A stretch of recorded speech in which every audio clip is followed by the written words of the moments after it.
Hey everyone, welcome back to Engelbard Gaming.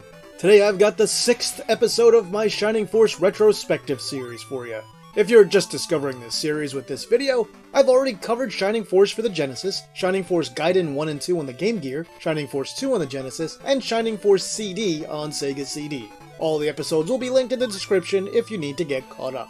We're now up to the 3rd and final Shining Force title on the Sega Game Gear, Shining Force Gaiden, The Final Conflict. This game was released in 1995 in Japan, and was only released in Japan. It's also the only Shining Force title from that era that never received any type of official English translation. Thankfully, in 2005, the heroes over at Shining Force Central released a complete English fan translation for the game, and that's what you're going to see here in this video today. Regarding the history of Final Conflict, it's tough to find much information about this game, especially in English. I've linked to an interview that you can find on Shining Force Central, which talks about not only this game, but the Shining series in general quite a bit. There are a lot of questions about which characters are related and who's who, so it's an interesting read that I can guarantee will really disappoint you, because most of the answers aren't exactly firm.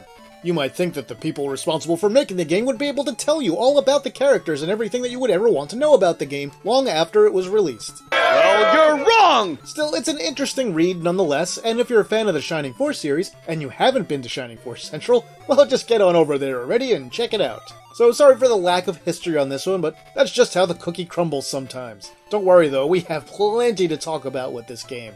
SFG The Final Conflict is in a lot of ways a love letter to fans of the Genesis titles. Now, it does play like the other two Gaiden games on the Game Gear, but the story is very strongly tied into the first two Genesis games, taking place between them. There'll be quite a lot of characters, places, and events referenced from both Shining Force 1 and 2. And because of that, I would absolutely recommend that you play both of those games before jumping into this one, or you won't be able to really appreciate its story and the numerous connections it has to those first two games.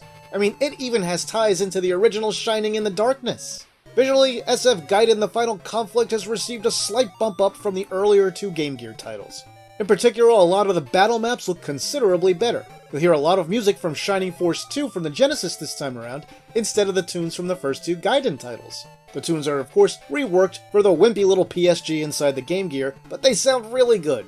So here's what to expect in this video for those new to this retrospective series. From this point on, I'll be showing you a full accounting of the story and all of its plot points. So if you don't want the game spoiled for you, stop the video right now. I mean it, I'm going to just flat out ruin everything, since I cover the entire story and the retrospective is really meant for people who've already played the game to clarify some things and discuss some aspects of the game that might not have been so obvious. So don't complain about spoilers, it's the whole point of the video and you've been warned. Once I'm done with that story summary, which will take a while, I'll do a quick analysis of the story and a review of the game, and I'll tell you what's coming next in this series.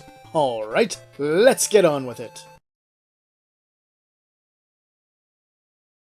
If you don't press any buttons, Shining Force Gaiden The Final Conflict opens with a cutscene that features Max and the robot Adam from the original Shining Force pursuing Michaela, one of the villains from the first Shining Force, who we thought was dead. It turns out that we didn't really defeat Michaela in the first game, it was just one of her puppets. Through this unnecessarily long cutscene, we see Max and his company navigate the temple, while Michaela and her group attack first and then escape. Adam is severely damaged during the battle, and eventually Max pursues Michaela while Adam is taken away to recover. When you start the game proper, it opens with the remaining members of the Force in the town of Hassan, which you may remember from Shining Force 2, and they're waiting for Adam to recover here. The characters that we meet are Mead the Centaur, Paige the Dwarf, Sonnet the Archer, and Howell the Wizard. Wait a second, Howell? Yep, this is the same Howell from Shining Force 2. Here we see him years younger, and he's one of our main playable characters. The Elder checks on Adam, who we learn won't be able to fight anymore. A group is established to go after Max, and some characters are introduced, like Howell and Cynthia. Mead is temporarily the leader of this group. Another character arrives to speak to the Elder, a swordsman named Ian, and he kinda looks like sort of the prototypical Shining Force group leader, doesn't he? Anyway, the Elder tells his granddaughter Cynthia to take Ian into his house, and neither Ian nor the healer Cynthia will join this first battle. When the battle begins, hey, look at that, we're back at the spot where the opening cutscene took place. Story-wise, some thief named Ruberon is trying to steal or possibly destroy the caravan that you might remember from Shining Force 2 on the Genesis. Now personally, I feel like Final Conflict starts off with a considerably lower difficulty level than Sword of Hajia, the previous Game Gear Gaiden title. I'll also warn you in advance that the opening sections of the game have very few shops or new equipment to purchase. Anyway, this battle is relatively easy, and if you've been playing the Shining games released up to this point, you should have no problems. You know the deal: stronger characters at the fore, magic users at a safe distance, don't expose any characters to a situation where they can be subjected to multiple attacks in quick succession. Meaning, make sure there are either parts of the environment to protect them, or other characters to help attract some of the enemy attacks. Once we mop up this battle, the Force basically captures Ruberon, and then everyone heads back to town. Ruberon was working for someone that sounds like Michaela, but things seem to have went south somehow, and she's taken his men hostage. Immediately after battle number 1, everyone arrives back in Hassan to find Michaela and her evil followers wrecking up the place and trying to pump the Elder for information. Michaela and one of her henchmen, Lynx, head to the Elder's house, and then the battle commences in the town. Ian will be the leader of the Force from this point forward. This battle is also relatively simple to help ease rusty players into the game. If you have any experience with the other Shining Force titles, you won't have any trouble here, but remember, you can always egress if you want to leave battle and then come back if you want to earn more experience before finishing the battle up for good. There's also a chest here with a quick chicken that's worth getting. At the end of the battle, everyone rushes into the Elder's house to find Michaela and Lynx interrogating the Elder about how to make the caravan work. Michaela notices that Ruberon has been captured and taunts him about the safety of his men, since he's now worthless to her. Ruberon rushes Michaela, but Lynx stops him and slams him against the far wall of the house. Ouch! After some posturing, Michaela and Lynx leave, kidnapping the Elder, just as he tries to tell us something about Ian's heritage. Gee, maybe we'll hear more about that later. Anyway, as I mentioned, this stranger Ian that showed up in town just before the fight is now officially the leader of the Force and will remain so for the whole rest of the game. And man, people in these Shining Force titles, they sure are willing to follow orders from anyone that just shows up out of nowhere, aren't they? Adam tells Cynthia that she should stay behind because he's apparently got a misogynist streak. Who knew that robots could develop one of those? Anyway, Ruberon has the Force follow him to save his men from Michaela and hopefully find the Elder and Max. On the way out of town, we stop at the first camp, and hey, doesn't this look fancy compared to the first two Gaiden titles? It works exactly the same way though. If you missed the quick chicken from the chests in the last battle, you should be able to buy it here in the shop under the deals section. Remember that handy tip about missed items for later. So at the camp on the left side, that's where you do all your party and inventory management as well as saving. Once you leave camp, we head straight into battle number 3. This is a wilderness battle, and you'll see that in Final Conflict, there's been some design changes and the tiles on the map are generally much more detailed than the last few games on Game Gear. There's really not much to say about this map and battle. Everything's pretty straightforward. It is a pretty long map overall, and really all I can say is be careful when crossing the bridge that you don't get caught and blocked off. Although, that'd be pretty hard to do by accident. Just push on and finish off all the enemies. After we win, Ruberon is impressed and invites us to join his gang. Instead, we all just head to camp, but not before Cynthia shows up and finally joins the team. Head into the camp, and we're done. It's right into battle number 4. Oh boy, you might have flashbacks from Shining Force 2 here. It's a Kraken battle. But unlike the Kraken battle in that game, this one is a pushover. More parts of the bridge collapse as you advance forward, by the way, so be ready for that. The only other thing to really be aware of here is that the Kraken legs have an attack range of 1, but the Kraken arms have an attack range of 2. So be sure that you don't let Ian get ganged up on and killed, because if he dies, it's game over. Well, I mean, more like battle over, but you get the idea. At the end of the battle, what's left of the bridge collapses behind us, and one of Ruberon's crew named Nashu greets him and tells him his crew has been waiting for him to return. After a quick conversation, Ruberon tells everyone that it's time to go to his secret base, which I guess isn't much of a secret anymore. So, on to the next battle. Battle number 5. This is the second to last battle of the first chapter. As it begins, we can see Michaela has captured most of Ruberon's crew and tells them he's in the enemy's hands now, and they should just join her cause, defeating Volcanon. Hey, we know him from Shining Force 2 on the Genesis. Volcanon was one of the good gods that lives on the top of the mountain just beyond the bird-person town of Bedeau. Ruberon overhears the conversation that Michaela has with his men from a distance, and is shocked to discover that Michaela is one of the devils in the Devil Army. Shocked, I tell you! So shocked he rushes forward and tells her he won't let her take his men for evil purposes. Michaela casts a spell, slamming Ruberon against the wall and knocking him out onto the floor, leaving him unable to move. Michaela then says she's going to make Ruberon watch as she burns his men to death. But she doesn't do that, don't worry. No, instead she hits them with lightning and electrocutes them to death. cold. Michaela and Lynx leave and the next battle begins. It's a pretty typical cave battle for the series, filled with bottlenecks and obstructions. The gimmick in this battle is after you make your way a bit north on the map, new enemies appear, 4 giant bats. This fight is a smidge tougher than the last few, but still isn't bad, and the normal Shining Force tactics will get you through it without any trouble. After the battle, Ruberon regrets the loss of his crew and vows to stop Michaela and the devils from wrecking up the world. He joins the Force permanently from this point. He leaves Nashu behind to take care of the place, and even though he doesn't say it, you know he's gonna have Nashu sweeping up all those ashes and remains of their friends by himself. What a swell guy. After that, it's on to battle number 6, the final battle of Chapter 1, and it begins with Michaela and her soldiers battling a few bird people who they easily defeat. Michaela then casts a dark spell on Volcanon, sealing his power, and says she's heading off to Grand Seal. Hey, we know all these references. Good for us. And we see a nice little animated waterfall effect in the battle here. The map is a little more complex than the others that we've fought on so far, and the enemies are just a bit tougher this time around. Still, the difficulty in Final Conflict is a gentle slope, unlike Sword of Hagia, which started out tough and then generally got easier as it went along. There's nothing else particularly noteworthy about this battle. Just be careful not to get trapped on the bridges or stairs, maintain your hit points with healing spells and items if necessary, and soldier on, wiping out all the enemies in your path. Once the battle is over, Volcanon shows up. Kinda. He tells Adam that they have to go to Grand's Island to stop Michaela, and that also Max is over there. Apparently Volcanon saw Max and Ian fighting together earlier before the start of the game. At that very moment, a birdman named Kiddo, who we thought was defeated at the start of the battle, shows up and joins the Force. Volcanon tells everyone to go north, opens up a cave, and once everyone goes into it, it closes behind them. And so does Chapter 1.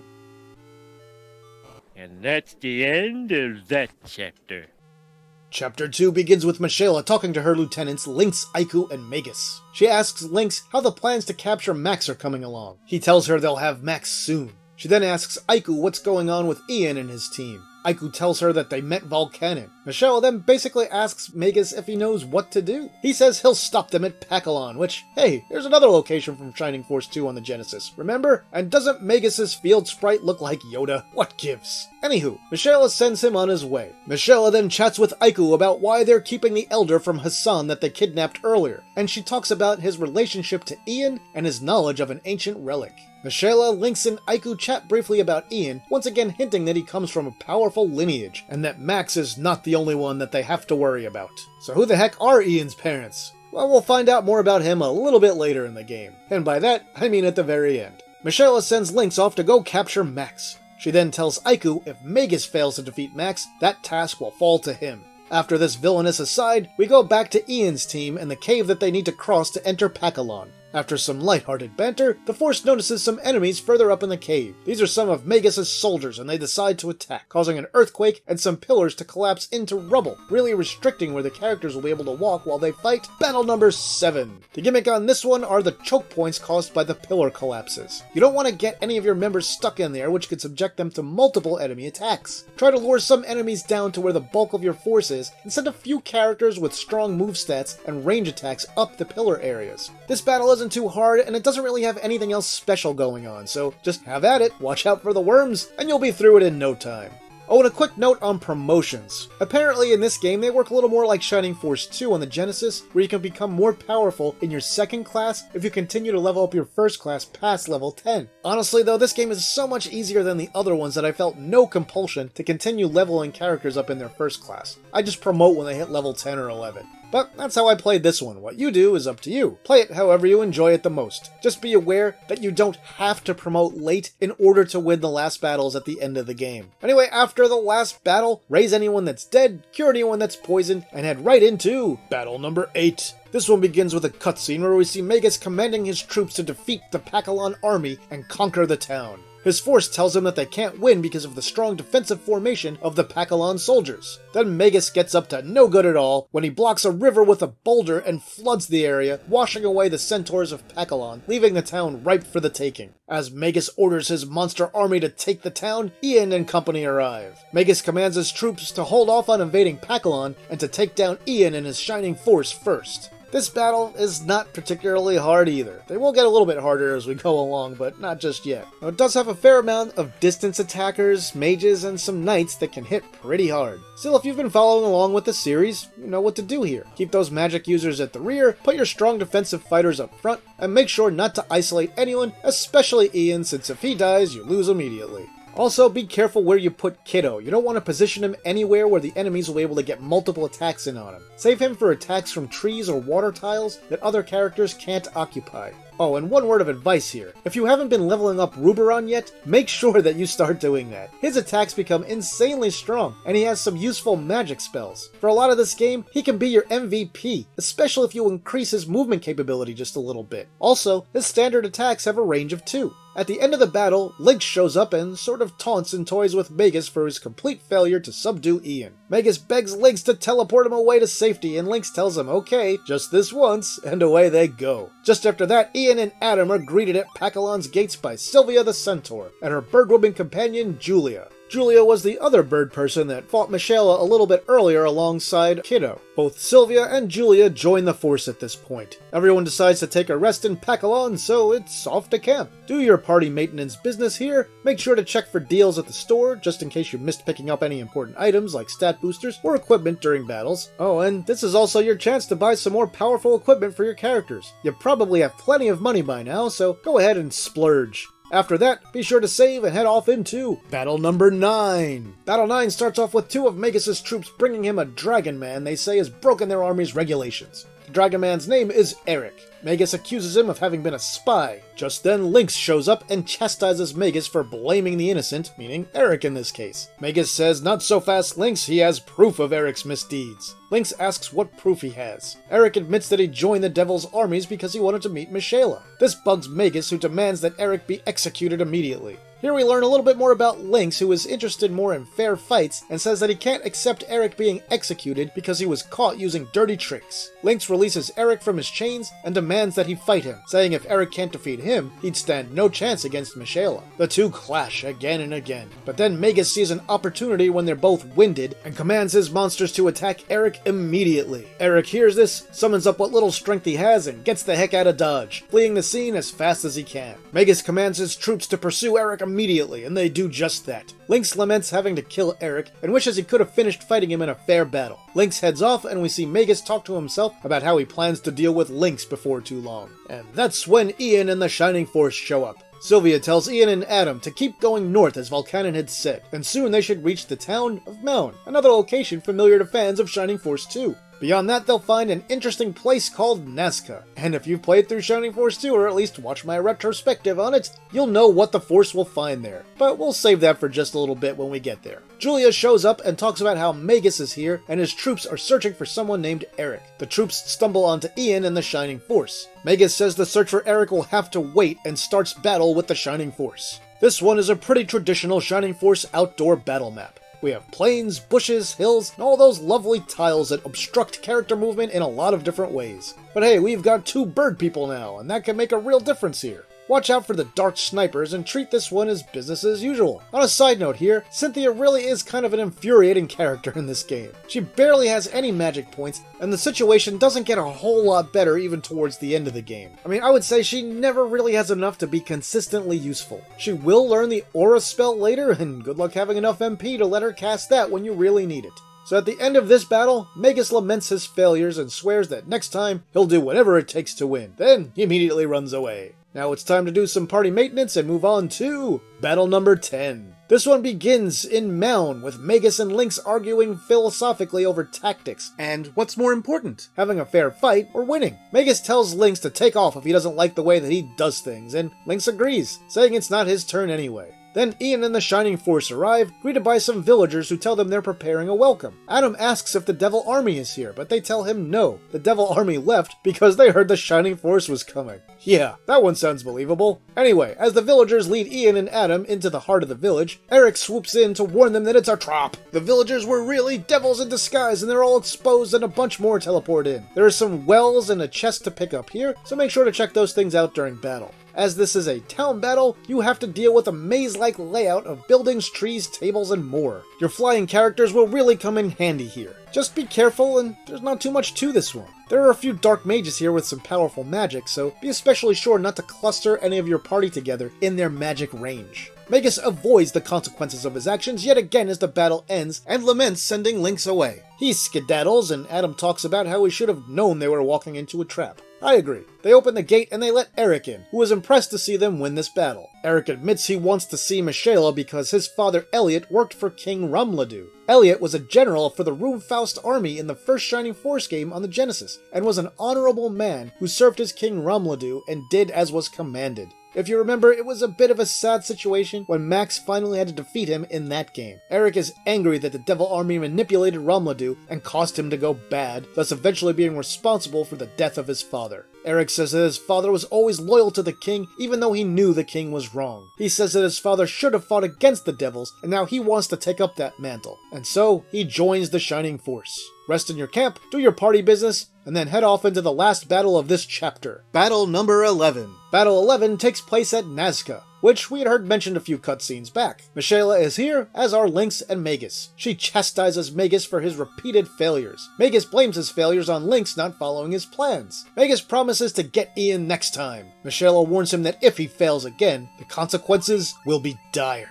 Michaela then pieces out. Lynx earnestly offers to help, but says he won't be a part of using traps. Magus yells at Lynx and tells him to leave his sight yet again. Lynx wishes Magus well and walks away. Ian and company arrive and realize this is the place that Volcanon had told them about. Magus sees them and that Eric has joined them. Magus says he's impressed that they made it this far, but tells them they've walked right into his trap and he's going to send them to their graves. So begins the battle proper. The thing to watch here is that some pretty powerful enemies can appear in your midst or behind you as you advance towards Magus on the left side of the map. So in this battle, your goal is really to keep some of your magic users kind of towards the middle rather than at the back, and then have a strong character or two in the rear to deal with enemies that spawn in. The enemies are a little tough on this map, and the witches have some nasty magic, so I advise you to make them a priority. Try not to bunch your characters up as usual to limit the damage that the witches can cause to your party. Make your way towards Magus and be careful with him. He has freeze level 2 and a lot of hit points for this part of the game. But the good news is, in this battle, after you take out Magus, you're finally done with him and get to move on with your life.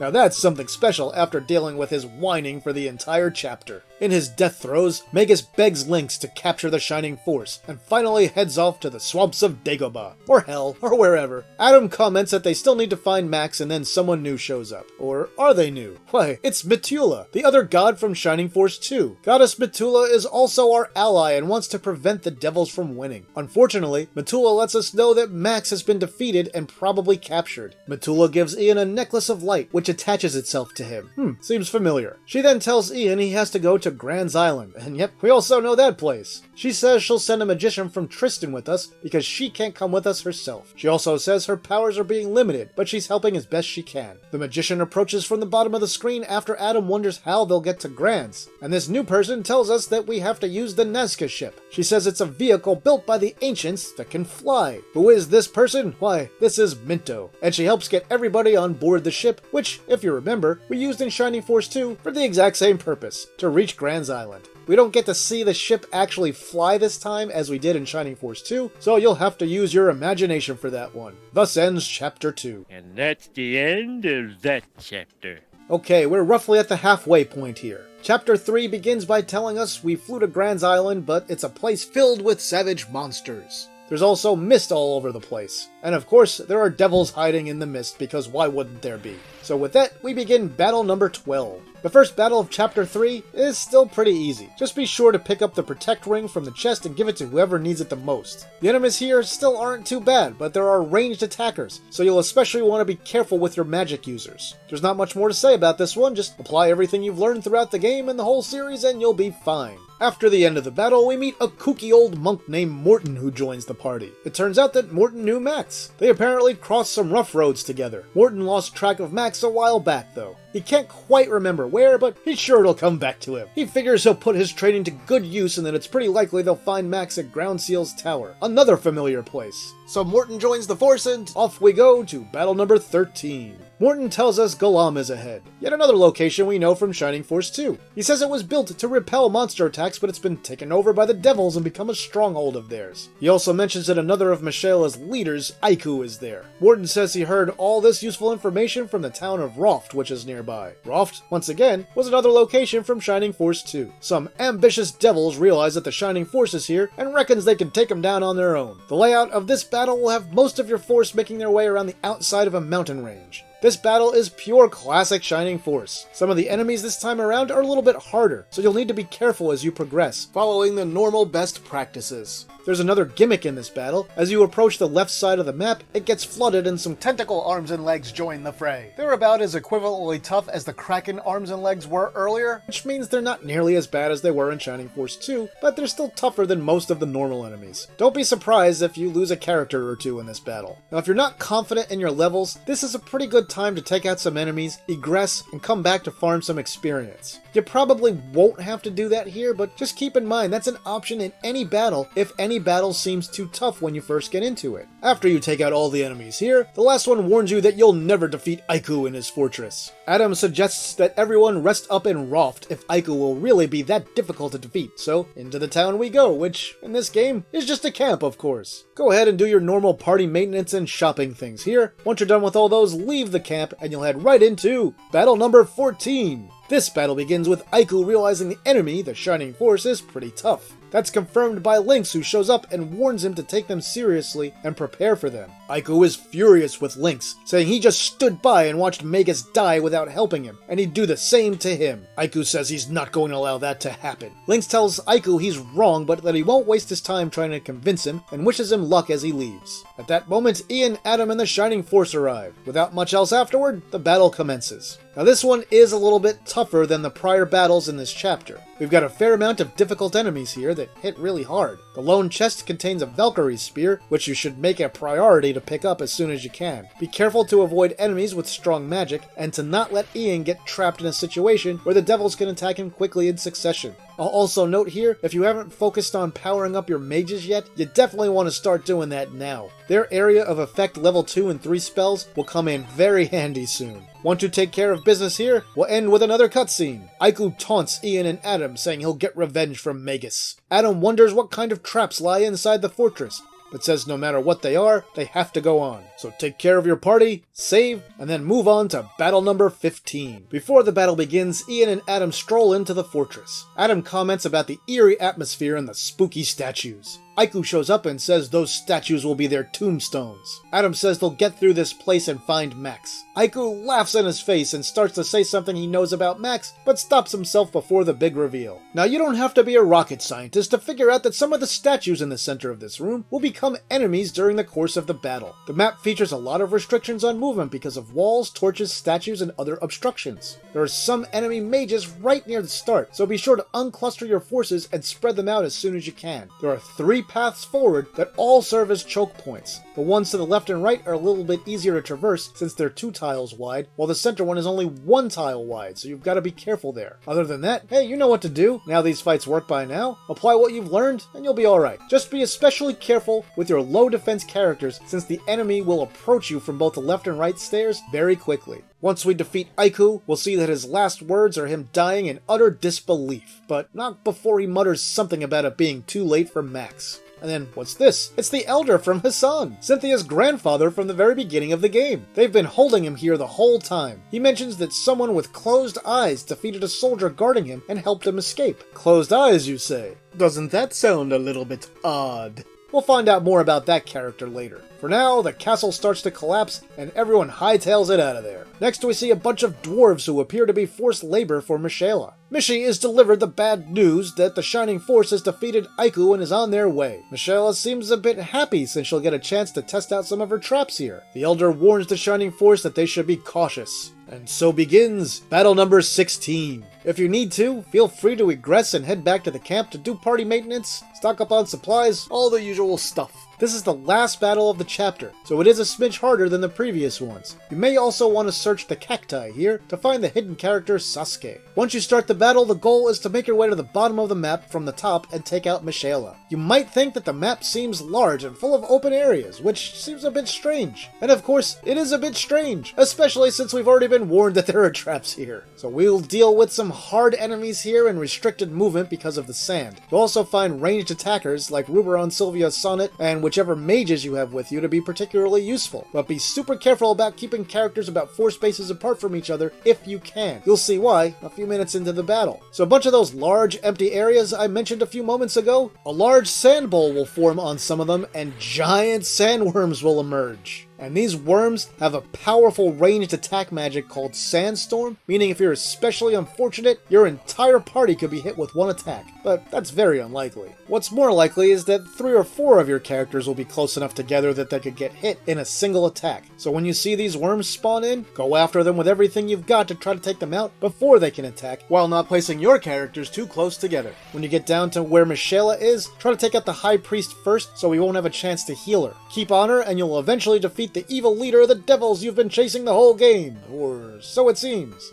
The Elder comes in to let us know that he's spoken to the dwarves, and that Michaela had indeed kidnapped them from a nearby village and forced them to build things for her. Then suddenly everything goes dark, and the party hears a familiar female voice. Apparently Michaela isn't so dead after all, and she tells us that we defeated her other self, a Michaela doll. And during the time we dealt with this doll, she's been conducting her work to revive Dark Soul. She taunts the Force, telling them to come to Grand's Island and stop her if they can. Just before Michaela leaves, she casts a bolt spell directly at Adam, but the village elder from Hassan rushes over to him and pushes the robot out of the way, suffering the effects of the spell himself. The elder is grievously injured and collapses onto the ground. With the few remaining embers of life still within him, the Elder spurs the group into action, telling Adam that he's counting on him, Ian, and Max to get to Ground Seal and stop Michaela. But before he can even finish that sentence, he slips from this mortal coil. Adam is enraged and says he'll never forgive Michaela for killing such a pure and innocent man. So ends Chapter 3. And that's the end of that chapter. Chapter 4 is the final chapter of Shining Force Gaiden: The Final Conflict. Adam notes that they have to cross the prairie to get to Galam, the only city on Grand's Island. Lynx sees Ian and tells him he respects all the progress he's made. Lynx introduces himself and explains that a fair fight is very important to him, and he wants to give Ian and the Force the chance to advance first. Thus begins battle number 17. This one seems like a pretty straightforward outdoor map for a Shining Force title, and mostly it is. While Lynx himself wants to fight fair, Michaela has other ideas. And a bit into the battle, she shows up to give Lynx some unwanted reinforcements. Even with the reinforcements, this battle really isn't all that tough. Also, the battle will end when you defeat Lynx, so if you don't feel like taking out all the enemies, you don't have to. But unless you're super high level already, I'd suggest taking out all of them, or at least the vast majority of them. Anywho, continue on with this battle. Once you defeat Lynx, he says the rumors of the Shining Force's power are true, and maybe they really can defeat Michaela. Lynx tells the group not to have any sympathy for him, he's just a defeated enemy. As he lay dying on the ground, Lynx orders Rydian, one of the members with Max during the opening cutscene, to be brought to his friends. Rydian strolls in and is reunited with Adam and the Force. Lynx reveals that Michaela ordered him to kill Rydian, but he secretly refused, because he wouldn't kill a man who wasn't powerful enough to fight back anymore. At this point, Lynx's strength fails him and he collapses. Rydian tells Adam and Ian that Lynx defeated he and Max in a fair fight. He says Michaela still has Max. Lynx manages to speak a few final words, letting the Force know that Max is in Ground Seal's ancient tower. He says that unfortunately both Dark Soul and Xeon are there, that dark power gathers at that place. Lynx tells Rydian that he has luck on his side. The last words he ever speaks as he slips into the welcoming embrace of oblivion.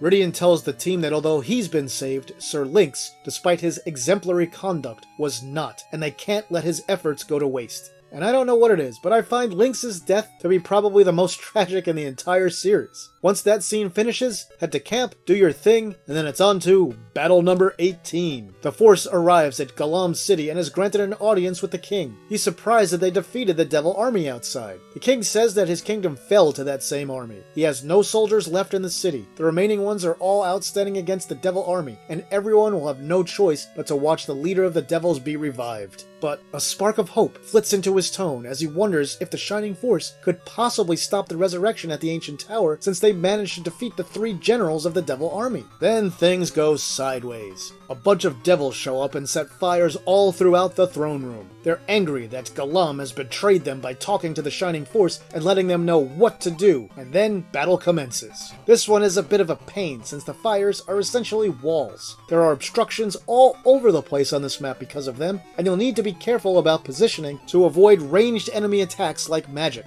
There are no other weird gimmicks or anything in this battle, just be careful and take your time. You might want to consider doing a little extra leveling here for your characters if they're particularly low. I'd say you really want most of them to be about level 14 to 16 at this point. You'll see some of mine are lower, but hey, do as I say, not as I do, and I'll explain that towards the end. Once you defeat all the enemies here, King Galam tells the Force that they demonstrated great skill and power in their battle. The king has a sword brought in and given to Ian and Adam. The sword turns out to be Chaos Breaker, Max's sword. Adam asks King Galam if Max has been through here, and the king says that yes, he has. The king suggests everyone rest in town before facing their last few battles. Do the camp stuff and then head into battle number 19.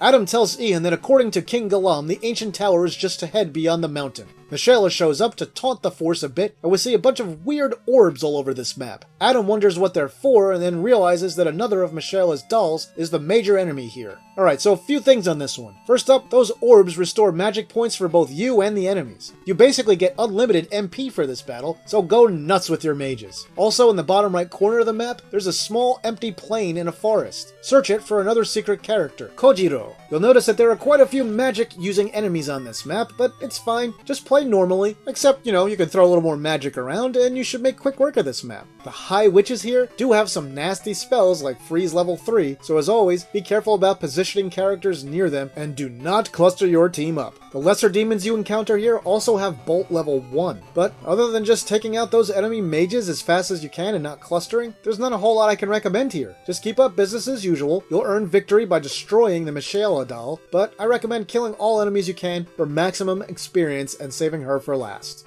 Once the battle ends, Adam realizes the orbs were recharging everyone's magic. Great observation, Adam! Really on the ball. No pun intended. Anyway, it's time to head into that tower and save Max and stop Dark Souls revival. Head into the tower, and you'll find yourself in battle number 20. Michaela shows up and tells us how great we are. Thanks, but we know that, Michaela. We know. Then she says she's got a little surprise for us that'll definitely test our skills. She says although we're strong, we'll be no match for him.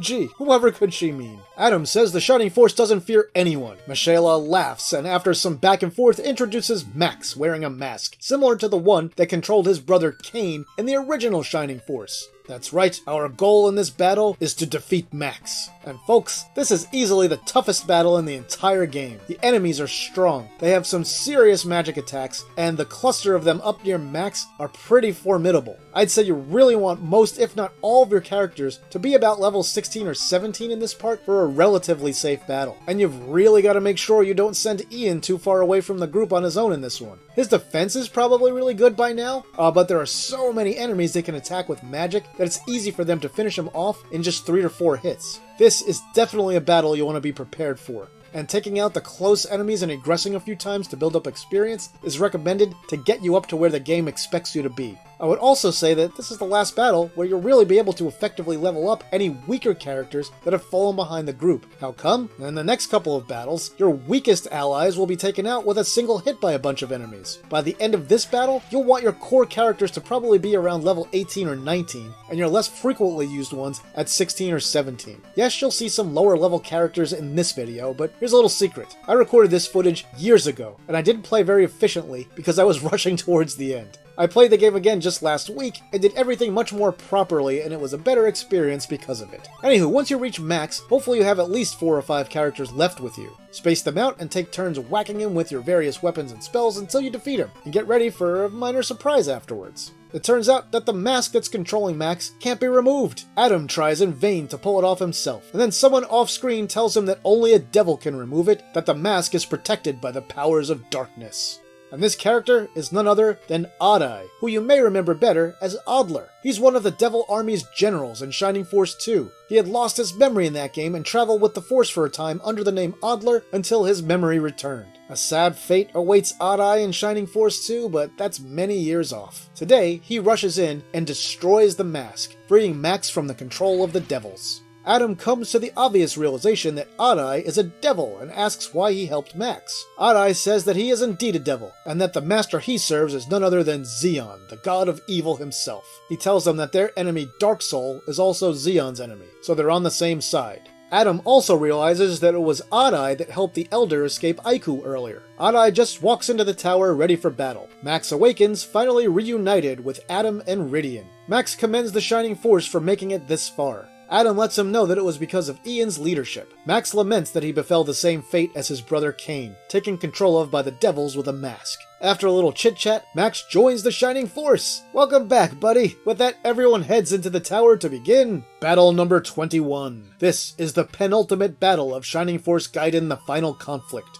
The area should look familiar to Shining Force 2 fans, even though the scale of the tower has been radically reduced in this bite-sized Game Gear title. We begin with a cutscene in which Michelle looks forward to reviving Dark Soul in this place. Michelle tells her strongest minions that if Ian and the Shining Force defeat Max, they'll have to stop Ian here. The minions say Ian would stand no chance against her. She tells them that she's more concerned about Ian than she was about Max, and they should fight with every ounce of strength they have. They're like, Ian? For reals? And she tells them to take Ian seriously, that he's a man of great talent and ability. Just then, Ian, Max, and Adam show up, scaring the tough-talking devil minions. Max tells Michelle that she doesn't know anything about Ian, and then she just laughs at him.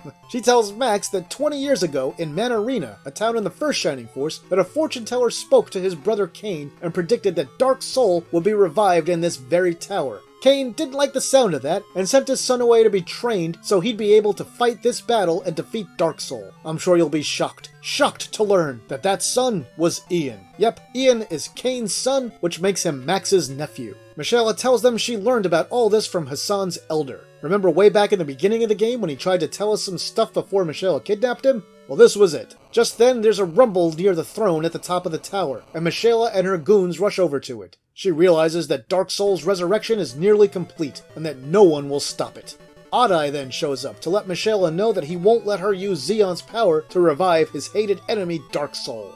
Michelle is shocked that he seems to have sided with the Shining Force when he himself is a devil. Odd-Eye asks her why she's putting her own life on the line to revive Dark Soul, and she says it's all to protect his child, Mephisto. Based on some online information, it seems in the original Japanese version, it's made more clear that Michelle is also Mephisto's mother. And who exactly is Mephisto? None other than the big bad from the very first Shining title of them all, Shining in the Darkness. Wait a minute, you say? Wasn't Dark Soul the main antagonist of that game? Well, in the English versions, yes. In the original Japanese version, it was Mephisto. So the original decision to change the name in the US, Shining in the Darkness, well, that hurts this reveal a smidge. Some say it was just a mistranslation, but it seems more intentional to me. Either way, this game sure does connect to a lot of the other Shining titles, doesn't it? Odd-Eye joins the Force at this point, and the battle starts. Now up at the top of the map, there are 5 evil statues side by side. These can emit a ray that hurts both enemy and ally characters a lot along a vertical line straight down from the statues. My recommendation for this battle is to take 3 or so of your stronger characters and line them up single file and march them up the stairs on one side or the other. Hopefully each equipped with some healing items. Move everyone else to the sides so they won't get hit by the beams, which do pretty hefty damage. Other than that, there are no surprises in this battle.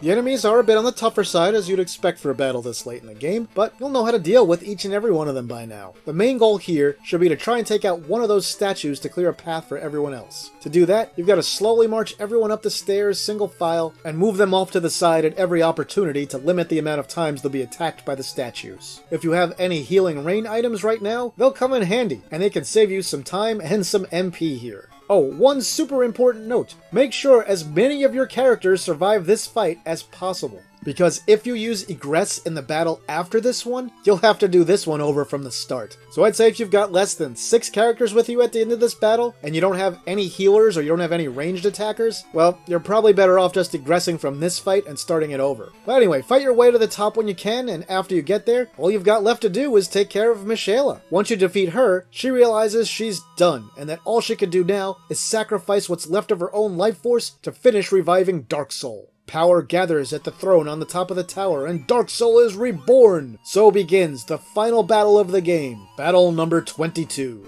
Dark Soul taunts you for a moment, and then takes on his true form. A giant gargoyle-like thing that can't move and has 2 magic-casting hands and a demon breath-spewing head. And after that last fight, I can tell you this one is a breeze, and the easiest final boss fight in any of the Shining Force games by a mile, as long as you have decent characters that survive the previous battle. You want to start by taking out each of Dark Soul's hands first, and then concentrate on his head, which can only be hit from a range of 2 or more from the front, or 1 away from behind or the sides. When fighting his hands, I suggest only having 1 character engage them at a time to avoid area of effect attacks. Now it'll take some time, but don't worry, you'll get there. Alternatively, if you have someone with a long-range attack that can reach from 3 or more squares away, well, then you can engage with them also. Just make sure to space them out enough that only one of them will get hit by any area of effect attacks here. Stick with it, and you'll eventually overcome Dark Soul. Again, after landing the final blow, Mitula shows up and tells Ian to throw his necklace at Dark Soul. He does that, and it destroys the evil monster. Once Dark Soul is defeated, everyone else on the Shining Force is revived. Adam the robot is overcome with emotion, and everyone celebrates. Odd-Eye expresses gratitude, but tells you the next time that he meets you, he'll be your enemy. Which ends up not being true at all, because he never sees any of these people ever again. But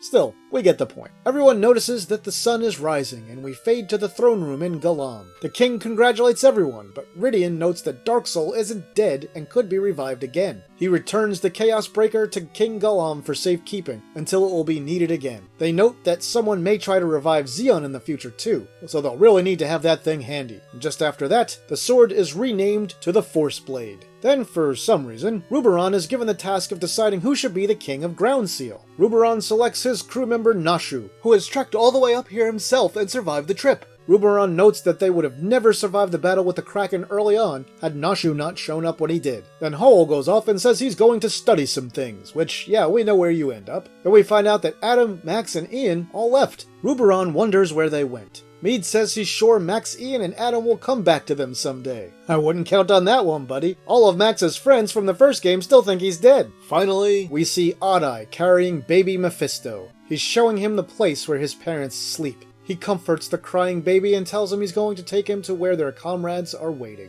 After that, we get the credits, during which we see scenes from earlier in the game. I'm going to go ahead and skip to the end here. We see one final scene. It's Adam, Ian, and Max. Adam asks them where they should go now. Max asks if they should go to his brother's place, or maybe, and then that's it. Our long journey is over. Where might they go? Nobody knows. Alright, so there we are, the complete story of Shining Force Gaiden, the final conflict. If there's one thing I can say about this game, it's that story-wise, this one is a real love letter to fans of the 2 Genesis titles. The connections are numerous and deep. The game is just pure Shining Force fan service from start to end, and it's a shame that it's so much less well known than the other titles in the series. But also understandable, since it was the only game in the series from the 8 and 16-bit eras to never receive an official translation. Again, that translation you saw here wasn't released until 2005, 10 years after the original game came out. Now the story itself isn't exactly a classic or anything. Just dumping Michaela back into the plot was a little clumsy, and I feel like Max is given a bit of short shrift here. With the ending of Shining Force 1 where Max just leaves with all his friends thinking he's dead, it's a little weird to just have him show up in the middle of the action chasing Michaela in this one. But once you get over this, it's great seeing characters from both Genesis games and lots of locations from Shining Force 2. I mean, this game even sets up Shining in the Darkness. The story is engaging throughout, and any fans of the series will really appreciate all the little touches and connections on offer here. On the downside, all those connections mean that this is a terrible starting point for anyone new to the series. I would not recommend playing this game until after you've played Shining Force and Shining Force 2 on the Genesis. If you already played those and it's been a really long time and you don't remember anything, well, you can either play those games or watch my retrospective videos to get yourself caught up. Now when it comes to all the artsy stuff in Final Conflict, it looks a bit better than the first two Game Gear games. It's a little more colorful, the battle maps have a little more detail, the characters look a little better, and some of the effects are a smidge fancier. The music is really well done for the little Game Gear PSG chip, and it's filled with songs from Shining Force 2 redone for the ancient sound chip, and they sound damn good. I remember the first time I ever played this game, and the first time I ever heard that Shining Force 2 outdoor world map music, and I almost screeched out loud, because, yep, I'm a nerd. The only other negatives here are really that, again, this game is a little bit on the short side like the first two Gaiden titles. You'll probably finish it between 9 and 12 hours your first time through. And again, the lack of towns makes it a bit more of a bland experience than the 16-bit cartridge releases. So in the end, I'm going to give Shining Force Gaiden, The Final Conflict, an 8 out of 10. It's still fun to play today in the year 2024, 29 years after its original release. The story is still something special for die-hard fans of the series. We've still only got about a 10-hour game here, so you'll probably wish there was a little more to it, and some characters could have been developed a bit more if they had more time. But hey, I'm rating the game we got, not the one I wanted. So with that in mind, Shining Force Gaiden, The Final Conflict was a fitting swan song to the first generation of Shining Force titles. Go ahead and track it down. If you love the series and you've never played this one, you've missed out. Well folks, that's it for what I'll call the first generation of Shining Force titles. But we've still got plenty left to cover here, and the series will continue. What's next on the list? Well, none other than Shining Force 3 on the Sega Saturn, or Shining Force 3 Book 1 depending on your region. If you weren't aware, Shining Force 3 was broken up into 3 separate games and a premium disc with some extra stuff on it. And beyond that, we still have Shining Force Resurrection of Dark Dragon to cover, which is the Game Boy Advance remake of the first Shining Force title, featuring some all-new content. So what are your thoughts on Shining Force Gaiden: The Final Conflict? Have you ever played it before? Was this your first time seeing it? Are you a huge fan? Do you love all the connections? Tell me all about it in the comments. And that'll do it for this video, my retro gaming friends. Thanks for watching this one all the way through to the end. I really appreciate it. If you enjoyed the video, please like and share it online somewhere. If you haven't yet, please subscribe to the channel and hit the notification bell so you'll never miss one of my videos. If you want to help support the work that I do here, you can do that on Patreon, Ko-fi, or right here on YouTube through channel memberships and all that jazz. Links for everything are in the description. With that, I'll say thanks for watching, and see me later.